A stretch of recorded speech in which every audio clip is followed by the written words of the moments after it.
जब वो अपने आसपास के स्विंग्स, किसी राउंड नंबर, किसी मेजर इंपॉर्टेंट नंबर को अगर वो निकाल दे, वहां तक आपको ट्रेड में चुपचाप बैठना है। बैठ गए, आपको जो 300 में चेपा वो मैंने आपसे 150 में खरीद लिया। मार्केट में फिर से मैं कुछ ना कुछ लिक्विडिटी क्रिएट करूंगा, यहाँ पे ट्रेंड लाइन लिक्विडिटी मिलेगी, कुछ बायर्स आएंगे। पहला ट्रेंड आपको समझ में आया साइकोलॉजिकली क्यों हम पकड़ सकते हैं। अब यहाँ पे जो ब्रेकआउट हुआ, देखिए 947 की कैंडल यहाँ पे है, उसके मार्केट काम करता है। अब आप 5 मिनट के टाइम फ्रेम पर भी जाइए, चार्ट को देखिए, तो आपको चार्ट देखकर यहाँ पे समझ में आएगा। 15 मिनट के टाइम फ्रेम पर समझ में आएंगे। किसी भी इंडेक्स में आप चले जाओ तो आपको पैटर्न समझ में आ जाएगा, क्या ये सेलिंग कैप्चरेबल है या नहीं है। 15 मिनट के टाइम फ्रेम पर यहाँ पे ये वाली कैंडल को देखिए, इस तरह की कैंडल और इस तरह की कैंडल में मार्केट छोटा मोटा रिट्रेसमेंट करके ऊपर निकलता है। मार्केट तो नहीं निकला। ये 15 मिनट की जो ओपन पीछे कहीं पे ऐसा बना है क्या मार्केट में? चलो यहाँ पे तो ये बड़ी सी कैंडल कंटिन्यूएशन, फिर यहाँ पे रेगुलर गया, चलो बहुत नॉन स्टॉप था। ये रही बड़ी कैंडल, छोटा मोटा करेक्शन, देन बड़ी कैंडल और कहाँ है? ये रही बड़ी कैंडल, छोटा मोटा पुल बैक के बाद मार्केट कंटिन्यू करके गया। यानी सेकंड हाफ में एक मोमेंटम तो होता है, हमें केवल जज करना है, जैसे रिपीटेशन समझ रहे हैं कि आज मार्केट में नॉन स्टॉप मोमेंटम होना है। मार्केट में ऐसी कैंडल बनी, लेकिन जब बाद का प्राइस एक्शन यहाँ पे बन के बड़े लेवल पे आता है ना, तो यहाँ पे छोटे सही बात है सर, ऐसे ही होता है बिल्कुल जो आप बाकी के इंडेक्स में देखिए कि क्या होता है। अगर मैं यहाँ पे ट्रेड कर रहा हूँ और यहाँ से ट्रेड करने के बाद मार्केट ऊपर कितना गया? 93 पॉइंट। अब 93 पॉइंट जाने के बाद कॉल साइड में हो सकता है आपका 93 पॉइंट में कितना लॉस हुआ आपका प्रीमियम का? 40 के लगभग। 40 के लगभग। अब 40 रुपए का लॉस मैं अगर ऑप्शन में लेके जा रहा हूँ तो फिर ये लॉस यहाँ पे क्या होता है कि सर मार्केट ऊपर जा रहा है तो कितना जा रहा है? मैं इसलिए बोलता हूँ एक स्टैंडर्ड स्टॉप लॉस सेट करिए कि भाई इसके ऊपर अगर मार्केट जा रहा है तो हम निकल जाएंगे। जैसे 148 का लॉस लिया, ये वाला मार्केट था सर। लॉस में मैं भी आपको बता रहा हूँ स्टार्टिंग में कि ये स्टॉप लॉस हंटिंग की कैंडल है, सेलिंग की कैंडल नहीं है। मार्केट घूमेगा, क्या मर सही करेगा पता है आपको? तो थोड़ा सा लॉस का वहां पे बात होती है, और बाकी के इंडेक्स फर्दर कितना मूव करेंगे, तो थोड़ा ये जो चीज है ना, आइडिया से आता है कि सर मार्केट कितना इंच मिनट की कैंडल पर मैं यहाँ पे जाके देख रहा हूँ कि 9:40 पर पहली रेड कैंडल बनी है, उसके बाद मार्केट में थोड़ा सा स्ट्रक्चर वगैरह बनने देते हैं तब ट्रेड करें, वो थोड़ा सा फुमो का शिकार होता है। बट पॉइंट बताइए कि सर आपको क्लोजिंग प्राइस में ज्यादा बड़े गैप अप में या गैप डाउन में ही दिक्कत आ रही है? फ्लैट ओपन होता है ना, इसमें ज्यादा कंफ्यूजन क्रिएट होती है। जहाँ वो क्लोजिंग प्राइस के ऊपर नीचे मार्केट वहाँ जैसे भाई पहली कैंडल ने उसको ब्रेकआउट कर दिया या ब्रेक डाउन कर दिया, उसके बाद फिर नीचे आ गया, तो वो थोड़ा सा कंफ्यूजन क्रिएट करता है कि इस केस में हम इसको सपोर्ट माने। देखते हैं, फिर मेरे को बताना, ठीक है? मान लो ये तो अभी फ्लैट ओपन होके ऊपर गया हुआ है, तो जहां पे दिक्कत लगे ना कि सर इस चार्ट में क्या करना चाहिए मुझे बताना, फिर हम दोनों चार्ट को देखते हैं। चलो फ्लैट ओपन हुआ है। अब यहाँ पे जो बेसिक चीजें मैंने आपको बताई, केवल और केवल बेसिक चीजों को फॉलो करते हैं। तो पहले पीछे के चार्ट को समझते हैं। यहाँ पे क्या हुआ मंजीत? सेलिंग हुई है अच्छी खासी। इसका जैसे ब्रेकडाउन होगा बाहर निकल जाएंगे। यहाँ तक बात क्लियर होगी। अब चलते हैं दूसरे चार्ट में। फिर अभी तो हमने लॉन्ग में बाय किया, पीछे के बायर को बात करी। आगे मार्केट में करना क्या है कि एरिया को देखकर, तो उसके लिए हमें क्या करना है, निफ्टी और सेंसेक्स का चार्ट सेम तारीख का लगाते हैं, 28 अप्रैल का। 28 अप्रैल सोमवार का दिन है। यहाँ पे भी देखिए, यहाँ तक तो चार्ट में आपको दिख गया ना भाई कि यहाँ पे कोई भी सेलर होगा, ऐसे मुंह में तो सेलर निकल चुके हैं ना, सेलर निकल गए। अब आपको तीनों इंडेक्स में ब्रेकआउट दिखा, तीनों ट्रेड का सेटअप गलत था, मेरी साइकोलॉजी गलत थी। क्या गलत थी सर? मार्केट का मूड नहीं था नीचे आने का। बस सिंपल सी बात यही मैं समझाना चाहता हूँ। आप अपने सेटअप पर काम कर पे बया कर रहा था। पीछे के चार्ट को देखते हुए करंट डे के चार्ट में हम क्या करेंगे, और जब स्टार्टिंग में कोई काम नहीं किया तो यहाँ पे हमारा थॉट प्रोसेस क्या होगा, हम उसके ऊपर काम करेंगे। मार्केट लेकिन क्या, और ऊपर जाने के बाद 2 दिन तक फिर मार्केट ने क्या किया, सेलिंग करी। क्यों करी? जरूरी नहीं है आज के बायर को आज ही मार्केट लपेटे। मार्केट चाहता है कि जी उसके पास बहुत तरीके हैं मार्केट में काम करने के लिए। और लास्ट में फिर क्या हुआ, यहाँ पे अगर उसने अपना लॉस दिया तो उसने प्रॉफिट कितना बनाया होगा ये सोचो। तो कभी भी बड़ा प्लेयर आपको पैसा बनाने नहीं देगा, वो कभी कभी पैसा बनाने देता है ना। लो जी बना लो, आज आपका दिन है, वो आपको खुश कर देगा, क्योंकि एक दिन हाथ में लड्डू देके बाकी दिन वो पेड़ी से आके क्लोज कर गया। यहाँ पे गैप डाउन चार्ट रिपीटेशन नहीं होगा। एक तो बात ये हो गई। दूसरी बात, क्या इस कैंडल में जो गैप डाउन हुआ है, इसका क्लोजिंग प्राइस और इसका गैप डाउन का लेवल देखिए जरा। ये रहा ओपनिंग और ये रहा क्लोजिंग प्राइस। ये रहा इसका क्लोजिंग और इसकी ओपनिंग पे जरा नजर मारिए। ये रहा इसका ओपनिंग। उसी तरीके से सेंसेक्स की ओपनिंग और क्लोजिंग प्राइस पे जरा नजर मारिए। और ऐसा कब होता है? साइकोलॉजिकली पॉइंट मैंने आपको बताया, जब मार्केट में नॉन स्टॉप कोई मोमेंटम आने की संभावना है। पीछे का चार्ट तो अभी समझा दूंगा कि पीछे के चार्ट में क्या हुआ है। संभावना जब होती है ना, मार्केट ऐसा गैप डाउन जानबूझ के देगा, तो आपको क्या करना है, तीनों इंडेक्स में, दोनों इंडेक्स में ये देखना है कि गैप सबसे कम कहां पे है। सबसे कम था बैंक निफ्टी के अंदर। बैंक निफ्टी का कम गैप क्या करेगा? रिवर्सल का काम करेगा। और बैंक निफ्टी में सबसे कम गैप का मतलब क्या है? इस चार्ट में कुछ ना कुछ सेलर के स्टॉप लॉस पेंडिंग है और मार्केट फर्दर वहां पे कुछ अपनी पोजीशंस क्रिएट करेगा। तो मार्केट में जो कम गैप डाउन है वो रिकवर करेगा। तो एक तो बात ये होगी कि मार्केट ओपन हुआ, ओपन होने के बाद थोड़ा सा रिजेक्शन के बाद सेलिंग में जाने के बाद रिकवर करने लगा। अब यहाँ पे आप ट्रेड करोगे, क्यों करोगे? क्योंकि इसका गैप डाउन को देखकर बायर मार्केट में जल्दी फर्दर हाथ नहीं डालेंगे। ये दोनों का तो गैप डाउन ठीक था, लेकिन निफ्टी 80 पॉइंट, ये 350 पॉइंट, 378 पॉइंट, ऐसे में बायर जल्दी आएंगे नहीं। तो आप बाइंग साइड में ट्रेड कर लो, बिंदास पैसा बनेगा। जो इंडेक्स छोटा गैप डाउन हुआ, जब वो अपने आसपास के स्विंग्स, किसी राउंड नंबर, किसी मेजर इंपॉर्टेंट नंबर को अगर वो निकाल दे, वहां तक आपको ट्रेड में चुपचाप बैठना है। बैठ गए। अब ये जो ब्रेकआउट होता है ना, क्यों इसका ब्रेकआउट करना है, क्यों यहाँ पे नहीं निकलना है? देखिए कभी कभी क्या होता है, मैं आपको एक कंडीशन समझाता हूँ। कभी कभी मार्केट केवल इतने से रेंज में ही यहाँ पे नीचे आ जाता है। उसका कारण पता है क्या होता है?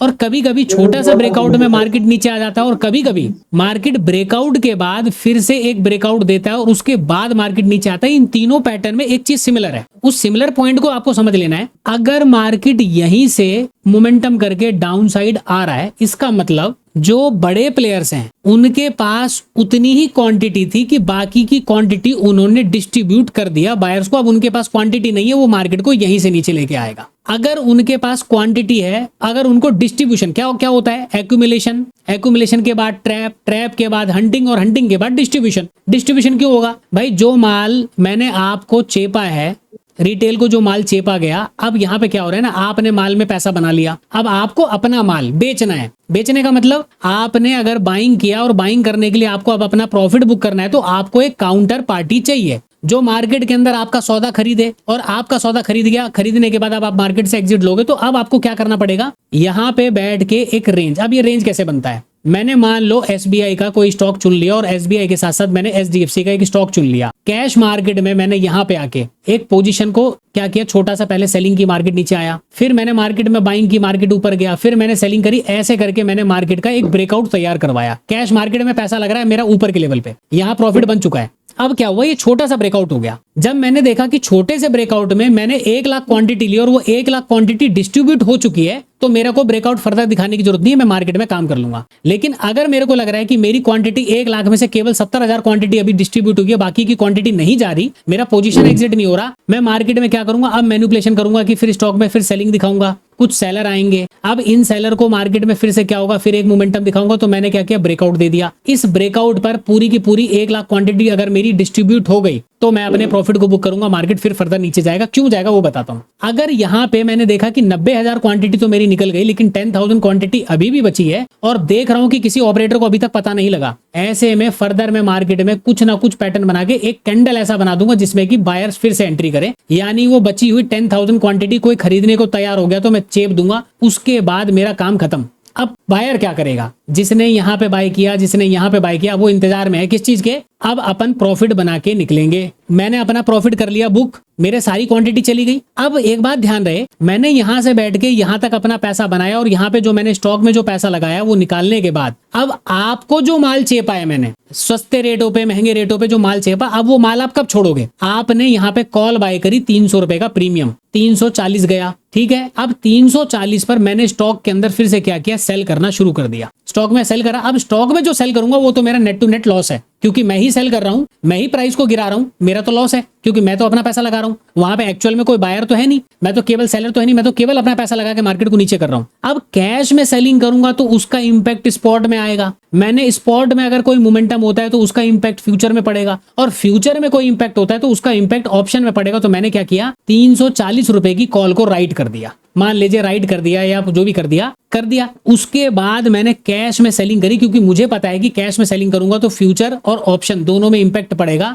मार्केट नीचे आया, अब आपका 340 वाला प्राइस आपके रेट पे आ गया 290, मान के चलिए 290 पे भी ट्रेड कर रहा है, आपने 300 में बाय किया। अब 300 में बाय करके जब मार्केट नीचे आया तो आपको यहाँ पे 150 रुपए का लॉस हो रहा है। अब आपका माल 150 रुपए लॉस में चला गया। अब आप क्या करोगे? 300 रुपए का सौदा 150 रुपए में बेचोगे, बेच दिया। अब मैंने आपको जो 300 में चेपा वो मैंने आपसे 150 रुपए में खरीद लिया। मार्केट में फिर से मैं कुछ ना कुछ लिक्विडिटी क्रिएट करूंगा, यहाँ पे ट्रेंड लाइन लिक्विडिटी मिलेगी, कुछ बायर्स आएंगे, ये बायर जो कोई 200 पे आ रहा है, कोई 250 पे, कोई 300 पे, कोई 400 पे, इनसे फिर उल्टे सीधे रेट पर मैंने सौदा खरीद के मार्केट को नीचे लेके आया। अब यहाँ पे हो क्या रहा है, ये वाला ट्रेंड आपको समझ में आया साइकोलॉजिकली क्यों हम पकड़ सकते हैं। अब यहाँ पे जो ब्रेकआउट हुआ, देखिए 947 की कैंडल यहाँ पे है, उसके बाद जो ये वाली कैंडल है 1034 की कैंडल, आप देखिए कि मार्केट 1034 पे कहां ट्रेड कर रहा है। एक इंडेक्स जो गैप डाउन ओपन हुआ तो लॉन्ग साइड क्यों जाना है, साइकोलॉजिकली बायर जल्दी नहीं आएंगे, आप बाइंग में पैसा बना के निकल जाओ। और सेल क्यों जाना है, क्योंकि एक इंडेक्स जो कम गैप डाउन था वो ब्रेकआउट देगा, क्लोजिंग प्राइस राउंड नंबर पीछे का स्विंग ब्रेकआउट दे दिया, और ब्रेकआउट होने के बाद बाकी का जो इंडेक्स है वो क्या कर रहा है, वो ब्रेकआउट नहीं दे रहा है, यानी कि उसने जो हाई लगाया क्लोजिंग प्राइस उसका पीछे है, क्योंकि इसका गैप बड़ा था। तो ये मार्केट जब ऊपर जा रहा है तो ऐसे में ये जब हाई को ब्रेक नहीं कर रहा, आप मार्केट में यहाँ पे क्या करेंगे, सेल साइड का ट्रेड लेंगे। क्यों लेंगे, क्योंकि बाकी के इंडेक्स में भी अगर आप देखो तो यहाँ पे 500 का नंबर नॉन स्टॉप ब्रेकआउट हुआ, क्लोजिंग प्राइस दूर है, तो फर्दर ये ऊपर जाएगा ना, तो ये ऊपर नहीं जा रहे, तो ऐसे में रिवर्सल के चांसेस ज्यादा है। आप सेल करिए, मार्केट के अंदर पैसा बनाइए। अब ये टाइम क्यों लगा, क्योंकि जब मार्केट में छोटी रैली होके टाइम लगने लगे ना, तो आप यहाँ पे दो चीज मान के चलिए, या तो मार्केट कंटिन्यू करेगा, वो 15 मिनट का चार्ट आपको बताएगा, अगर टाइम लगा रहा है तो आपको पैसा तो मिलेगा, लेकिन बस उसमें होल्ड करने की कैपेसिटी होनी चाहिए कि मार्केट में अच्छा पैसा आपका बनने वाला है। लेकिन वो इतनी आसानी से नहीं बनेगा, क्योंकि मार्केट गिरेगा, फिर से कुछ ना कुछ वो मार्केट को फर्दर लिक्विडिटी क्रिएट करके फिर मार्केट नीचे आएगा, तो ऐसे करके मार्केट काम करता है। अब आप 5 मिनट के टाइम फ्रेम पर भी जाइए, चार्ट को देखिए, तो आपको चार्ट देखकर यहाँ पे समझ में आएगा। 15 मिनट के टाइम फ्रेम पर चले जाओ तो पैटर्न्स आपको समझ में आएंगे, किसी भी इंडेक्स में आप चले जाओ तो आपको पैटर्न समझ में आ जाएगा, क्या ये सेलिंग कैप्चरेबल है या नहीं है। 15 मिनट के टाइम फ्रेम पर, 5 मिनट के टाइम फ्रेम पर आप देखिए, जैसे मैंने आपको एक कैंडल बताया, कौन कौन सी कैंडल बताई भैया, रेजिस्टेंस एरिया पर अगर मार्केट में कोई कैंडल बनी और उसी का 2 कॉपी कैंडल आपको अगले सप्लाई एरिया पे मिलता है, तो प्राइस एक्शन कंफर्म होगा, और उससे पहले लॉन्ग यानी कंटिन्यूएशन डिसकंटिन्यूएशन। अगर ये फाइनल कंटिन्यूएशन था तो मार्केट को नीचे नहीं आना चाहिए था, लेकिन जब 15 मिनट के चार्ट पे आप देखते हो, यहाँ पे ये वाली कैंडल को देखिए, इस तरह की कैंडल और इस तरह की कैंडल में मार्केट छोटा मोटा रिट्रेसमेंट करके ऊपर निकलता है, मार्केट तो नहीं निकला। ये 15 मिनट की जो ओपनिंग कैंडल पे ध्यान देखिए, बड़ी सी कैंडल, पीछे कहीं पे ऐसा बना है क्या मार्केट में, चलो यहाँ पे तो ये बड़ी सी कैंडल कंटिन्यूएशन, फिर यहाँ पे रेगुलर गया, चलो बहुत नॉन स्टॉप था, ये रही बड़ी कैंडल, छोटा मोटा करेक्शन देन कंटिन्यू।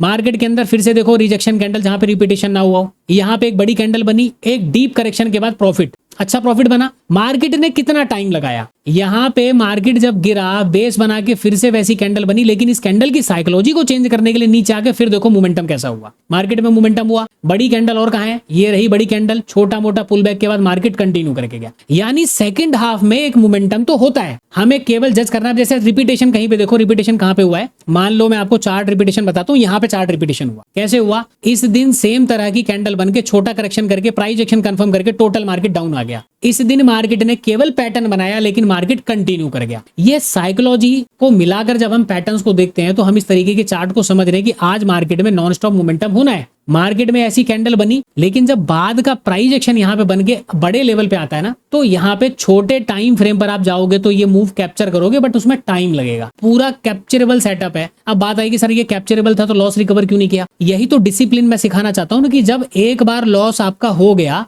उस लॉस को एक्सेप्ट करके जाओ। आप मार्केट में कितने बड़े एनालिस्ट बन जाओ, कितने बड़े ट्रेडर बन जाओ, यदि मार्केट में डिसिप्लिन को फॉलो नहीं किया ना तो मार्केट आपको आगे बढ़ने नहीं देगा। मैं यही बात आपको समझाना चाहता हूँ। लॉस को लेना पहले सीखिए। जिस दिन लॉस लेना सीख गए ना तो प्रॉफिट आपके पीछे भाग के आएगा। ऐसा नहीं कि मार्केट में आपको मौका नहीं मिलेगा। एक दिन में कम से कम 2 बार मार्केट डेफिनेटली मौका देता है ट्रेड करने के लिए। तो लॉन्ग क्यों जाना था, क्यों सेलिंग जाना था, वो चार्ट में सब कुछ छुपा हुआ है। अब बात वो आती है ना कि देखो आज लॉस आपने रिकवर कर लिया, कल फिर से लॉस होगा, कोई हो सकता है बड़ा लॉस हो गया, फिर आपको उम्मीद आएगी कि पीछे मैंने लॉस रिकवर कर लिया, सेम सेटअप पे आपने बड़ी क्वांटिटी मार दी, मार्केट अगेंस्ट में चला गया। तो साइकोलॉजी डिस्टर्ब ना हो। एक दिन 2 दिन लॉस लेके जाने में कोई हर्ज नहीं है कि मार्केट में लॉस लेके चले गए। सही बात है सर, ऐसे ही होता है बिल्कुल जो आप बता रहे हैं।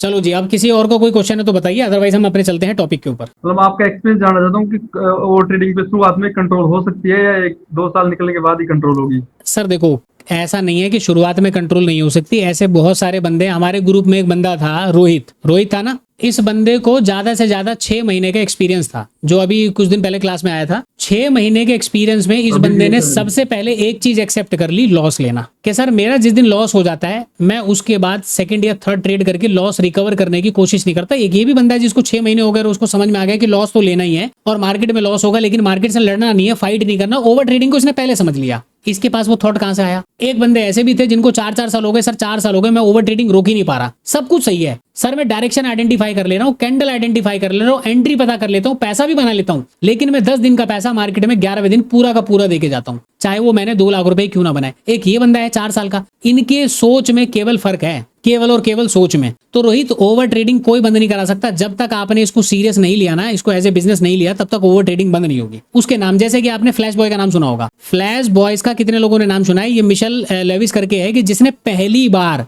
HFT को एक्सपोज किया था। HFT मतलब हाई फ्रीक्वेंसी ट्रेडिंग होती है, सबसे पहले एक्सपोजर इसी फर्म ने किया था, जिसका राइटर है मिशेल लेविस करके। मैंने बोला इस बुक को जाके पढ़। अच्छा, स्टॉप लॉस हंटिंग की शुरुआत मैंने आपको बताई थी, सबसे पहले कहां से हुआ? कमोडिटी, जहां पे लहसुन धनिया पुदीना बेचे जाते हैं, कमोडिटी के बाद ये फॉरेक्स मार्केट में आया। अगर उसको पढ़ना है तो आप चाहे तो टॉम विलियम की VA से पढ़ लो, उसमें उन्होंने पूरा जिक्र किया है मार्केट में ऑपरेटर का। इसके अलावा the art of science of technical analysis है एडम ग्रीन्स की, आप उसको पढ़ लो। सब इससे बढ़िया अगर आपको फॉरेक्स में जानना है, नेकेड फॉरेक्स करके एक बुक है, एलेक्स और कोई वाल्टर करके राइटर, उसने लिखा, उसको आप पढ़ लीजिए भाई। वो क्लियर बता रहे हैं ऑपरेटर, और ऑपरेटर की सबसे बड़ा किताब रेमिसेंस ऑफ स्टॉक ऑपरेटर जो 1923 में पब्लिश हुई थी, उस स्टॉक किताब को पढ़िए। एक एक जिक्र बताया गया है स्टॉक के बारे में, ऑपरेटर्स के बारे में। स्कॉट पैटर्न्स करके कोई राइटर है, डार्क पूल्स करके किताब का नाम है, डार्क पूल्स, उसमें क्लियर मेंशन किया गया। बहुत डीप एनालिसिस चाहिए तो डार्क पूल्स पढ़ो, the art of currency trading पढ़ो, उन सब के अंदर बताया गया कहां पे मार्केट में एसएल क्रिएट होते हैं, कैसे क्रिएट होते हैं, कैसे ऑपरेटर काम करता है, कैसे ऑपरेटर की थिंकिंग होती है, चार्ट में रिटेल को कैसे ट्रैप किया जाता है, कैसे मार्केट के अंदर कंपोनेंट वगैरह पे पैसा बनाया जाता है, वो सब कुछ उन्होंने बताया। ये पेड सोर्सेज हैं। अब उसको बोला भाई अरे यार पैसा, भाई पैसा नहीं, पैसा कौन लगाएगा, कोई फ्री वाला सौदा बता दे, पीडीएफ वाला। मैंने कहा भाई पीडीएफ वाला कोई सौदा नहीं है, लेकिन हाँ फ्री में सीखना है, आप सबसे पहले ICT को पढ़ लो, जो इनर सर्कल ट्रेडर का जो मेंटर जो है मिशेल हडलस्टन करके, उसी ने सबसे पहले स्मार्ट मनी कैसे सोचते हैं दुनिया को बताया, ICT ने, समझ रहे हो। अब इसका कोई चैनल है, जैसे YouTube पे आप जाके सर्च करना ICT mentorship 2022 full series, episode 1 से लेके एपिसोड शायद 12, मेरे ख्याल से शायद 12 तक है, 12 तक होगा। एपिसोड 1 से लेके मैंने कहा फ्री में है, जाके पढ़ लो। फिर उसका एडवांस वर्जन चाहिए, उसका सब्सक्रिप्शन ज्वाइन कर लो, YouTube चैनल पे जाके देखो। आपको ट्रेडर डेल्टा करके बताया, एक्सेस फ्यूचर करके बताया, मार्केट प्रोफाइल ऑर्डर ब्लॉक के बारे में बताया, डीपेस्ट एनालिसिस। तो मेहनत किसी को नहीं करनी, पैसा किसी को नहीं लगाना, लेकिन पैसा सबको बनाना है। मैं आपसे एक चीज पूछना चाह रहा हूँ, ये ऊपर फिर एक स्विंग ये इसका हुआ ना जी 940 पर सर, ये हाँ जी इधर डबल टॉप बन रहा है जी इधर, ठीक है, इसका ब्रेकआउट हो गया सर। मैं सोचा फिर यहाँ से आ जाएगा सर नीचे, ये यहाँ से ना आके सर जब इसने ऊपर करा ना तो सर यहाँ पर मैंने कहा शायद ये ऊपर ही जाएगा, फिर यहाँ निकल गया था सर मैं। देखो एक तो आप लोग रेजिस्टेंस वगैरह फाइंड नहीं करते, ठीक है, रेजिस्टेंस वगैरह फाइंड नहीं करते, या उस समय आप बाकी के इंडेक्स को नहीं देखते कि जब आप ट्रेड कर रहे हो तो बाकी के इंडेक्स कहाँ पे ट्रेड कर रहे हैं। 940 की कैंडल आपकी यहाँ कहीं पे बन रही है, ये रही, ठीक है, ये यहाँ पे कैंडल बन रही है। अब 940 पर आपने इस जगह पे ट्रेड किया हुआ है, तो या तो आप पहले ट्रेंड को कंफर्म होने दो, या फिर आप वेट करो मार्केट में। जैसे कि 940 पर अगर मैं सेंसेक्स की बात करूं तो ये रहा, कहां पे ट्रेड कर रहा है सेंसेक्स, उस समय 532 के आसपास आ चुका है। अब क्या हुआ, एकदम से मार्केट ऊपर गया और आप सोच रहे हो कि एकदम से मार्केट में ट्रेड बना ले और मार्केट गिर जाए।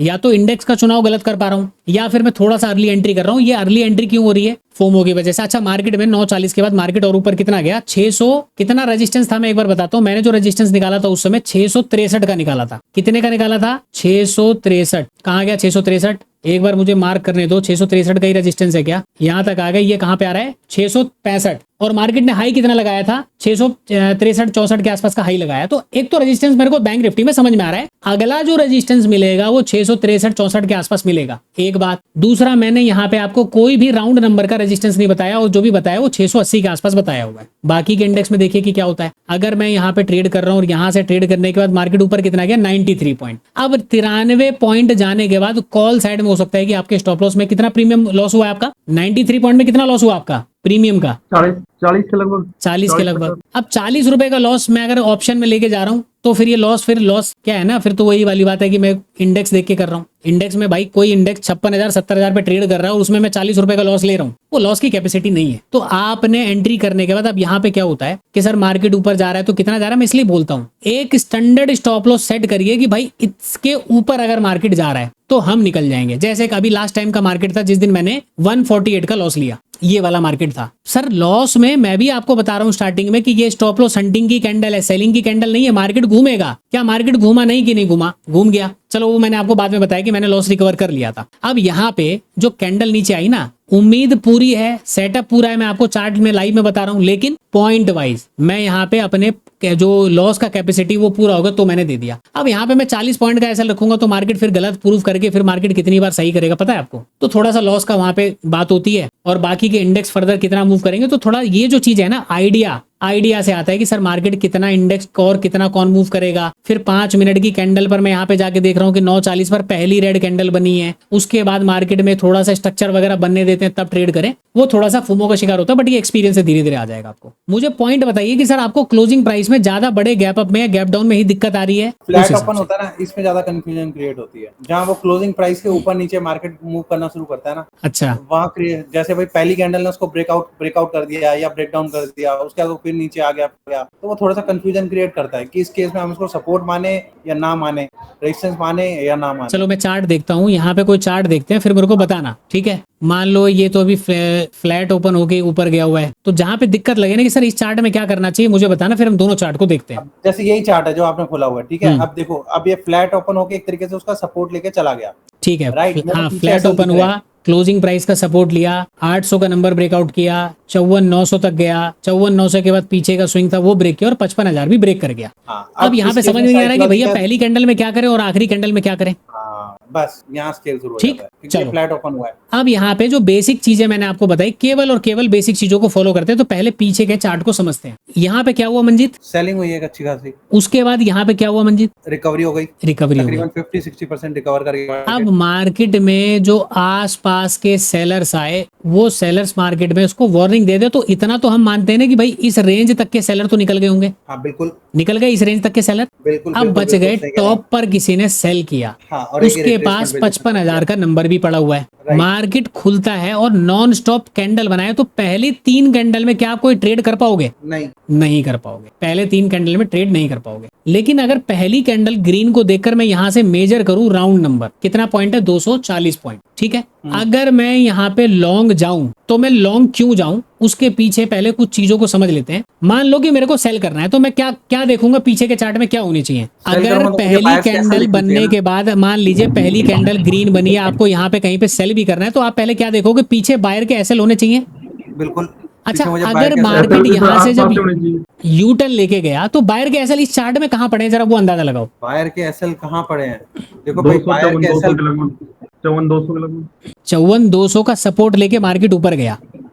देखो नियर बाय टारगेट जिसे मैं कर सकता हूँ वो 54,500 के नीचे 54,500 है। तो पहली बात तो क्लियर हो गई कि यहाँ के जो बायर बैठे हैं मंजीत, इनको आप टारगेट नहीं कर सकते, तो इनको तो भूल जाइए। बिल्कुल। अच्छा, उसके बाद 54,500 पे ये जो मोमेंटम यहाँ से हुआ, इसके पास जो बायर आए होंगे, क्या वो ऐसी रैली में परेशान हुए होंगे? बहुत ज्यादा हुए होंगे, परेशान तो कर दिया मार्केट ने, राइट। क्योंकि मैं यहाँ पे क्या मान के चलता हूँ, इस जोन पर जो बायर बैठा, भले ही उसने एग्जिट ना किया हो, क्योंकि 500 के ऊपर ही मार्केट ने क्लोज किया है, भले ही मार्केट ने पोजीशन एग्जिट ना किया हो, लेकिन मार्केट ने इन बायर को पैसा अभी फिलहाल बनने नहीं दिया। ठीक, अगर पैसा बनने नहीं दिया तो हम यहाँ पे ये नहीं मानेंगे कि बायर ने एग्जिट कर दिया, क्योंकि 54,500 का नंबर आपके पास पड़ा हुआ है। तो आप एक बात तो फिलहाल बैंक निफ्टी के चार्ट को देखकर ये कंसीडर करके चलो कि बायर नहीं निकले होंगे। ठीक, ये बात कंफर्म कब हुई? इसमें सेकंड सैटरडे, वो सैटरडे संडे भी है बीच में, वो भी थोड़ा इंक्लूड करके बताइए। अच्छा, 25 तारीख और 28 तारीख, तो 2 दिन का तो चलो हॉलीडे आ गया।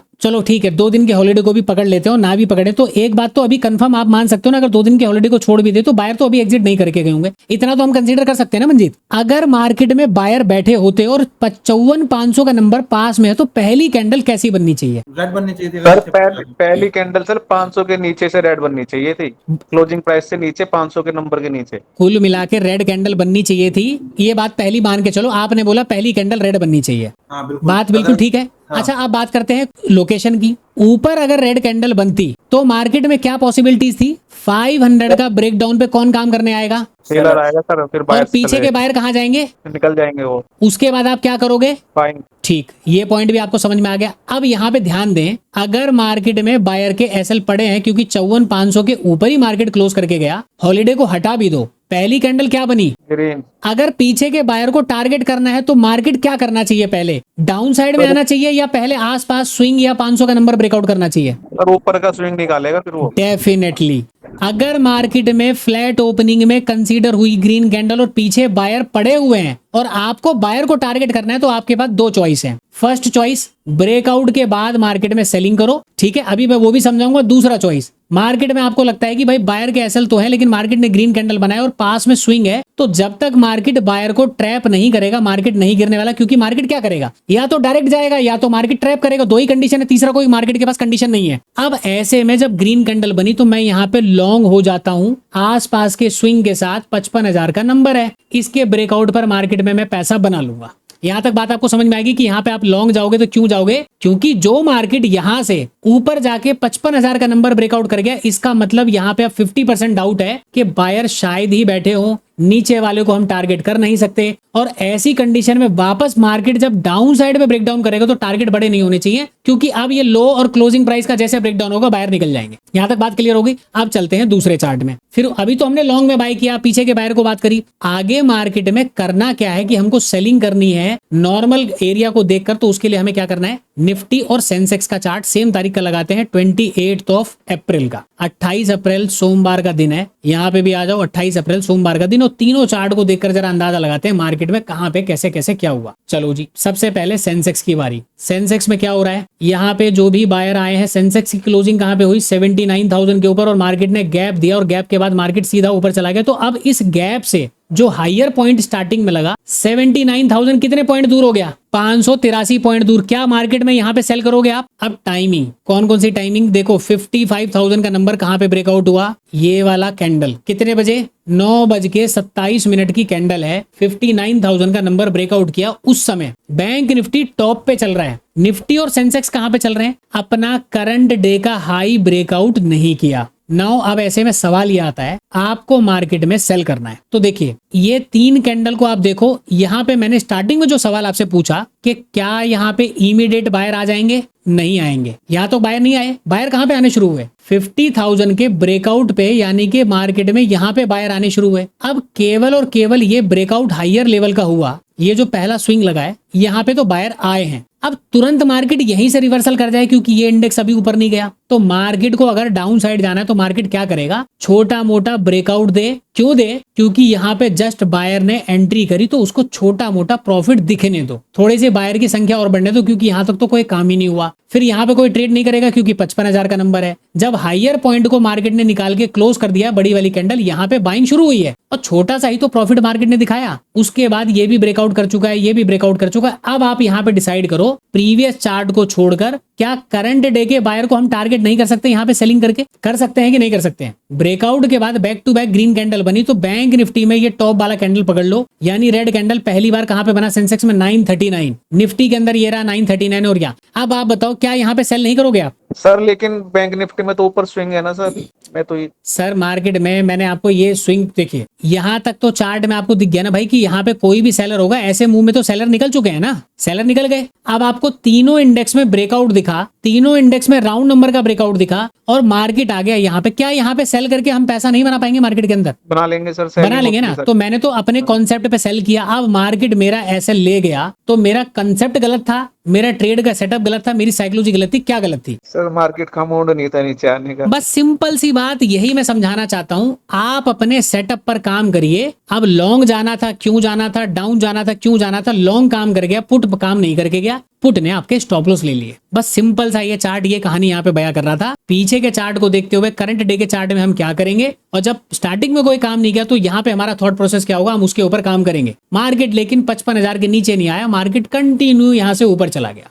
कंटिन्यू ऊपर गया। और ऊपर जाने के बाद 2 दिन तक फिर मार्केट ने क्या किया? सेलिंग करी। क्यों करी? जरूरी नहीं है आज के बायर को आज ही मार्केट लपेटे। मार्केट चाहता है कि जी मुझे तो बड़ी क्वांटिटी चाहिए और मैं बड़ी क्वांटिटी में बड़े लेवल पर मैं सेल करना चाहता हूं, तो मार्केट आपको डिस्टर्ब नहीं करेगा। आप पैसा बना लो, मौज मार लो। आज आपका दिन है, इंडिकेटर चल गया, प्राइस एक्शन चल गया, कैंडल चल गया, अगले दिन फिर मार्केट में मोमेंटम होगा। और जब सारे के सारे यहाँ पे पोजीशंस अच्छी तरीके से बन जाएगी, उसके बाद मार्केट में आपको लग रहा होगा सर रिटेल यहाँ पे स्मार्ट मनी का लॉस हो गया, भाई यहाँ पे देख लो वो अपना लॉस रिकवर कर चुका है, उसको लॉस नहीं होने वाला। उसके पास बहुत तरीके हैं मार्केट में काम करने के लिए। और लास्ट में फिर क्या हुआ, यहाँ पे अगर उसने अपना लॉस दिया तो उसने प्रॉफिट कितना बनाया होगा ये सोचो। तो कभी भी बड़ा प्लेयर आपको पैसा बनाने नहीं देगा, वो कभी कभी पैसा बनाने देता है ना, लो जी बना लो, आज आपका दिन है, वो आपको खुश कर देगा, क्योंकि एक दिन हाथ में लड्डू देके बाकी दिन वो पेड़े खाता है। ये कंसेप्ट को आपको मान के चलना है, ठीक है। अगले चार्ट पे चलते हैं। ये चार्ट अब नॉर्मल, चलो ये वाला चार्ट है 29 का, बाकी के चार्ट में क्या हुआ है 29 को। अब ये 29 का चार्ट देखकर अब आप खुद बताओ, आप मार्केट में होते,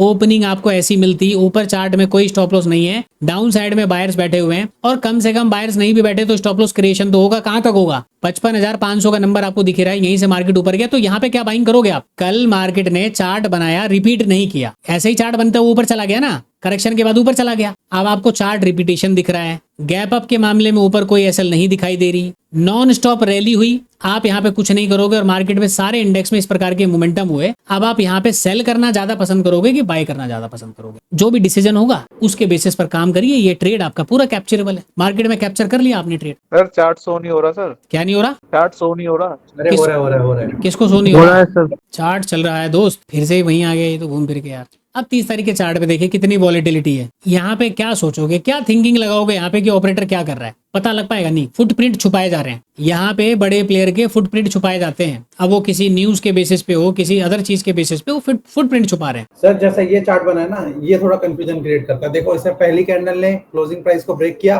उसके बाद 3 कैंडल में क्लोजिंग प्राइस के ऊपर ब्रेकआउट हो गया, फिर वापस नीचे गया, फिर ऊपर गया, तो यहाँ पर कंफ्यूजन क्रिएट हो जाती है क्लोजिंग प्राइस का यूटिलाइजेशन करेगा कैसे। ठीक है, अब पहली बात, आप यहाँ पे कोई ट्रेड करना चाहते हो, ऐसे बहुत सारे, सॉरी ये बड़ी बड़ी कैंडल है, ऐसे बहुत सारे चार्ट बनते हैं जहाँ कैंडल और छोटी हो जाती है। कैंडल को तो समझना है ना दोस्त, पहली कैंडल में क्या दिख रहा है आपको सर, बहुत बड़ी सेलिंग, मतलब एसएल हंटिंग। ठीक है, पहली कैंडल को देखकर आपको लग रहा है कि आप यहाँ पे बाइंग या सेलिंग का कोई डिसीजन करोगे नहीं, तो पहली कैंडल अब आपके काम की खत्म, अभी फिलहाल तो नहीं है। अच्छा, जितनी बड़ी कैंडल बनी, यहाँ पे जो ग्रीन कैंडल बन रही है, क्या यहाँ पे कोई बाइंग करेगा, नहीं, मौका ही नहीं मिला, मौका नहीं मिला। तो यहाँ सोचने का मौका नहीं मिला, यहाँ मार्केट जैसे उल्टे पैर आया था उल्टे पैर चला गया, मौका नहीं मिला। और जैसे मार्केट ग्रीन कैंडल गया, अभी तक आपके दिमाग में पॉजिटिविटी की छवि आई रही थी कि मार्केट ब्रेकआउट करेगा तो हम बाइंग करेंगे, अचानक से बड़ी कैंडल बन गई, तो क्या आप यहाँ पे सेल कर पाओगे, नहीं, क्योंकि पहली कैंडल ने 50% तो कवर कर दिया। अभी इस जगह पे ना तो बायर को कॉन्फिडेंस आया, ना तो सेलर को कॉन्फिडेंस आया कि मार्केट चाहता क्या है। तो इस जगह पे दोस्त, ना तो बायर हाथ डालेगा ना तो सेलर हाथ डालेगा। और जब बायर और सेलर मार्केट में हाथ नहीं डाल रहे, अपने को भी हाथ नहीं डाल रहे, हमें क्या चाहिए,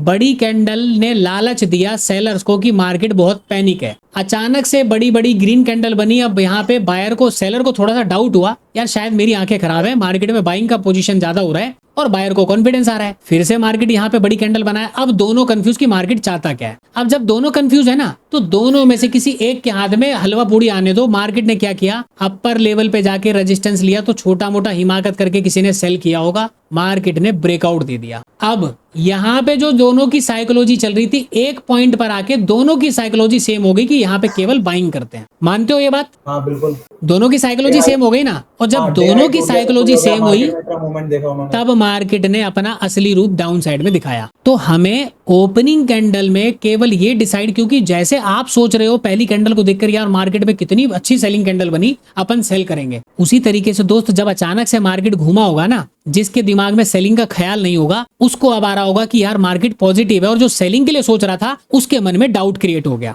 एक कीड़ा आ गया। अभी दोनों के दिमाग में कीड़ा चल ही रहा था कि अचानक से फिर सेलिंग आ गई, तो जो बायर था वो भी घबरा गया, सेलर भी, भाई मार्केट चाहता क्या पता ही नहीं, एक काम करो, मार्केट में कुछ भी हो सकता है, ऊपर नीचे निकलने दो। मार्केट ने सपोर्ट वगैरह लेकर धीरे धीरे, क्योंकि यहाँ तक तो कुछ हुआ ही नहीं, भले ही रिट्रेसमेंट पर यहाँ पे सेलर ने कुछ दम लगाया और बायर को यहाँ पे दम लगा, क्योंकि यहाँ पर दोनों की थिंकिंग अभी अलग है। बायर अपने नजरिए से सोच रहा है, लेकिन जब मार्केट ने ये ब्रेकआउट दिया ना, तब सेलर को भी लग रहा होगा कि भाई ये जो मोमेंटम हुआ ना, ऐ वही नहीं हुआ है, इसके पीछे कुछ तो राज है। अब दोनों की जब थिंकिंग सेम होती है, तो मार्केट में फिर आपको एक्चुअल में मोमेंटम दिखता है कि लो जी, जब दोनों ही सोच रहे हो कि मार्केट में बाइंग होगा या सेलिंग होगा, तो मार्केट ने अपना रूप दिखाया। और जब मार्केट गिरा, अब जब गिरने के बाद फिर देखो, सोचो जब ये चार्ट गिर गया तो यहाँ पे जो पहली कैंडल पे जिसको अब दुख हो रहा होगा, जिसने यहाँ पे सेल करा उसको दुख हो रहा होगा, उसको अब जाके कॉन्फिडेंस आया होगा कि एक्चुअल में मार्केट नेगेटिव था, तभी पहली कैंडल इतनी बड़ी बनी। अब वो उससे पहले कुछ हरकतें करे, ट्रेड वगैरह में प्रॉफिट बनाए, मार्केट ने फिर उसको डरा दिया। अच्छा, हिम्मत करके बैठा भी होगा, फिर मार्केट ऊपर गया, ब्रेकआउट हुआ, पोजीशन काट के भागो, पता नहीं मार्केट क्या चाहता है, मार्केट वापस अपने ले में नीचे आ गया, नीचे आके क्लोज कर गया। अब यहाँ पे सेलर आ गए, सेलर आ गए, सेलर आ गए, अगले दिन गैप डाउन खुल के मार्केट ने दनादन ऊपर गया और सबको क्या कर दिया, अगले दिन की प्लानिंग थी ये।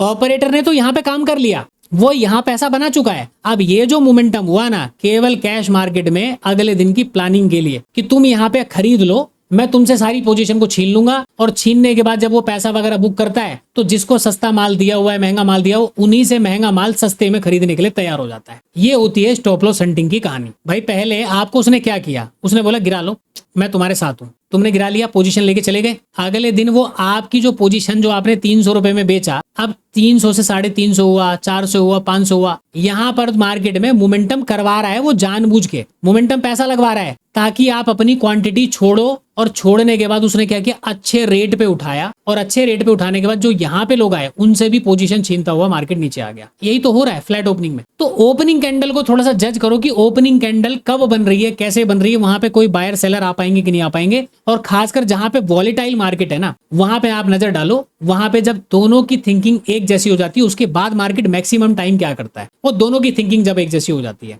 तब आपको पता लगेगा मार्केट में चल क्या रहा है। चार्ट पे जाना सर, 5 तारीख का चार्ट, ठीक सर है। ये बताओ, इसे पहली कैंडल को आप क्लोजिंग प्राइस से अगर जा रही है तो इसे एज सपोर्ट काउंट करते हो, रेजिस्टेंस काउंट करते हो, पहले ये बताइए सर। पहली कैंडल पे 55,000 का नंबर है, इसी जगह पे मार्केट ओपन होके ऊपर की तरफ गया हुआ है, तो सबसे पहले मैं इसको सपोर्ट या रेजिस्टेंस काउंट करूं, मुझे पीछे के चार्ट में बायर और सेलर की साइकोलॉजी को समझना पड़ेगा।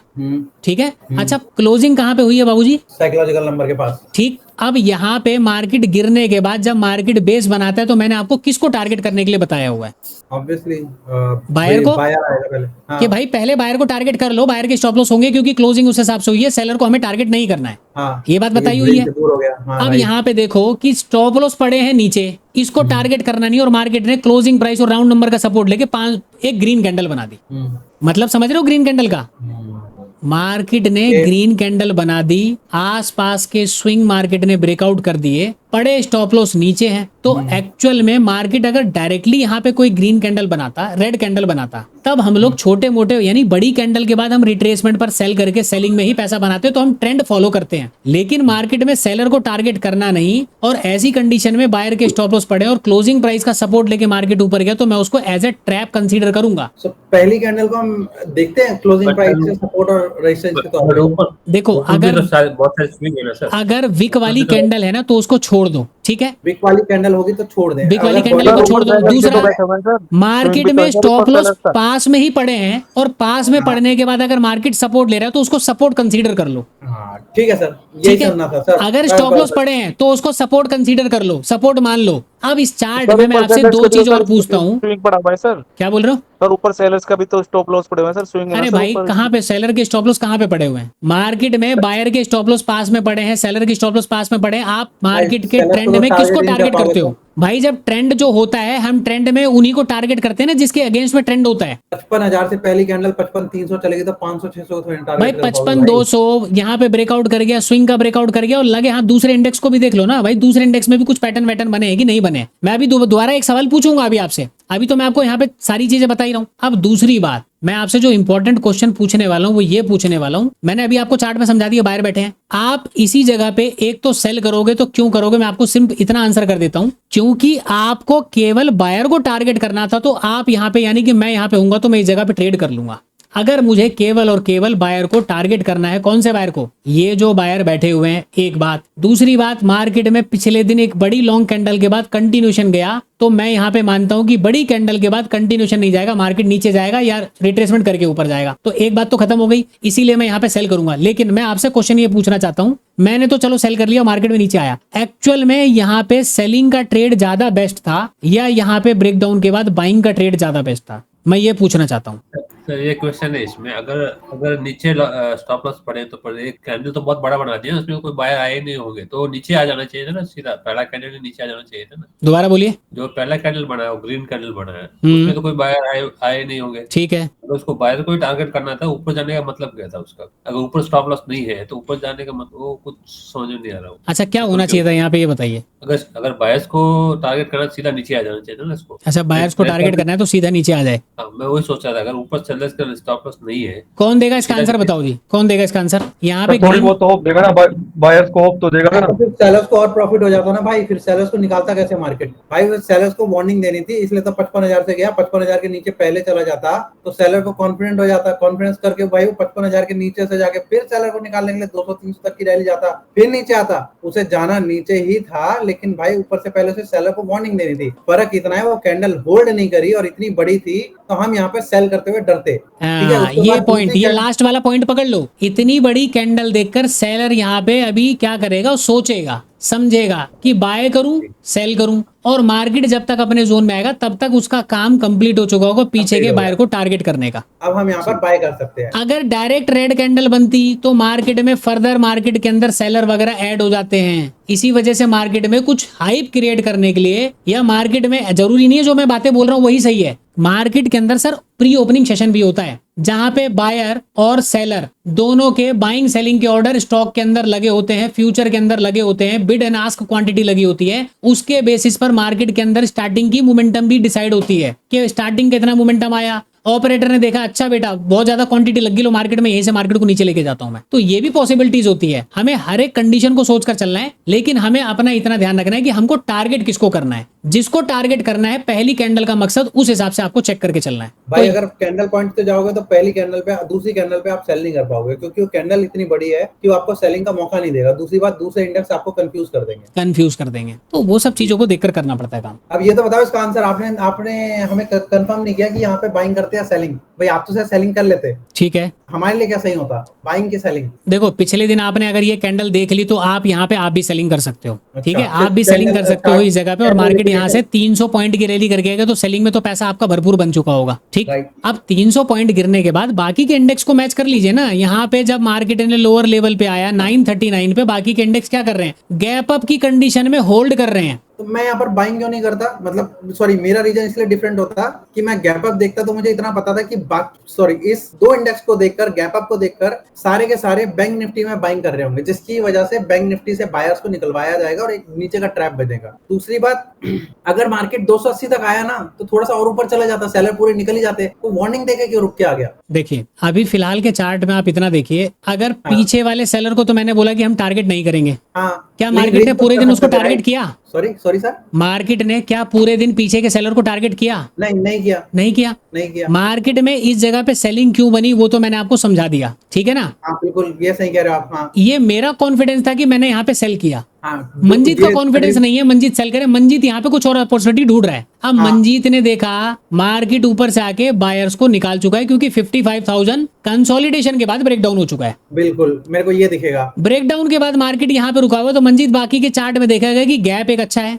और गैप के बाद पहली कैंडल का लो किसी भी इंडेक्स ने अभी तक ब्रेक नहीं किया, दोनों ने। तो ऐसे में जो ब्रेकडाउन करके गया, पीछे के बायर निकल गए, अब मार्केट में सेलर बैठे हुए हैं, और मार्केट जो यहाँ पे कर रहा है ये सपोर्ट लेके चला जाएगा। तो क्या आप यहाँ पे लॉन्ग नहीं जाओगे? हाँ, मैं बस यही क्वेश्चन करना था जो आपने बोला। हाँ ठीक है, तो आपका लॉन्ग का ट्रेड बन गया, क्योंकि कंफर्टेबिलिटी आपकी उसमें थी। और उसके बाद पूरे दिन मार्केट ने कौन सा सेलर को निकाल दिया पीछे जाके। यहाँ पे सेलर जो थे, जो नॉन टारगेटेबल थे, वो अभी भी नॉन टारगेटेबल थे। मार्केट ने केवल साइकोलॉजी चेंज कर दी होगी कि 24,500 के ऊपर ऐसे गैप अप में चला गया, सेलर फिर कहाँ ही बैठे रहेंगे। बिल्कुल, साइकोलॉजिकल नंबर टूटने के बाद तो आते जाते, साइकोलॉजिकल नंबर चला गया तो फिर सेलर कहाँ ही बैठे रहेंगे। तो सेलर निकल गए और मार्केट एक बार यहाँ पे मोमेंटम कर चुका है। ऐसे में बायर वगैरह फर्दर जो छोटे मोटे ऐड हुए, तो छोटे मोटे को ही मार्केट ने जितनी जरूरत थी उतना ही निकाला। ठीक है, उसके बाद फिर छोटा मोटा मोमेंटम करके 54,800 का सपोर्ट लिया, एग्जैक्ट और सपोर्ट से ले जाके मार्केट ऊपर गया हुआ है। तो अगले दिन की फिर प्लानिंग चालू हो गई। अच्छा सर, आप अगर पहली कैंडल पे सेल करते, दूसरी कैंडल पे, तो आपका एसएल कहाँ होता? मेरा एसएल कहाँ होता? टॉप पे। यहाँ पे अगर मैं सेल करता, मेरा एसएल यहाँ तक होता 150 पॉइंट के आसपास। हाँ मैं देता, क्योंकि यहाँ पे एसएल कोई मतलब ही नहीं बनता।